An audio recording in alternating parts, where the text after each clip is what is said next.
ঠাকুরগাঁও বিমানবন্দর চালুর বিষয়ে ২০ মে পরিদর্শনে আসছেন মির্জা ফখরুল ইসলাম আলমগীর সহ ৩ মন্ত্রী। দীর্ঘদিন বন্ধ থাকা ঠাকুরগাঁও বিমানবন্দর চালুর সম্ভাবনা ও সার্বিক অবস্থা পরিদর্শনে আগামী ২০ মে ঠাকুরগাঁও সফরে আসছেন বিএনপির মহাসচিব ও সাবেক এলজিআরডি মন্ত্রী মির্জা ফখরুল ইসলাম আলমগীর সহ সরকারের ৩ জন মন্ত্রী। জানা গেছে, সফরকালে তারা ঠাকুরগাঁও বিমানবন্দরের রানওয়ে, অবকাঠামো ও সার্বিক কার্যক্রম পরিদর্শন করবেন। একই সঙ্গে বিমানবন্দরটি পুনরায় চালুর সম্ভাবনা, উন্নয়ন পরিকল্পনা এবং আঞ্চলিক যোগাযোগ ব্যবস্থার উন্নয়ন নিয়ে সংশ্লিষ্ট কর্মকর্তাদের সঙ্গে মতবিনিময় করার কথা রয়েছে।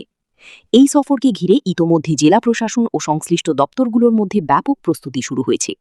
বিমানবন্দর এলাকায় পরিষ্কার পরিচ্ছন্নতা ও নিরাপত্তা জোরদার করা হয়েছে বলে জানা গেছে। স্থানীয় বাসিন্দা ও ব্যবসায়ীরা মনে করছেন, ঠাকুরগাঁও বিমানবন্দর চালু হলে উত্তরাঞ্চলে যোগাযোগ, ব্যবসা বাণিজ্য ও পর্যটন খাতে নতুন সম্ভাবনার দ্বার উন্মোচিত হবে। এছাড়া জেলার অর্থনৈতিক উন্নয়নেও গুরুত্বপূর্ণ ভূমিকা রাখবে এই বিমানবন্দর।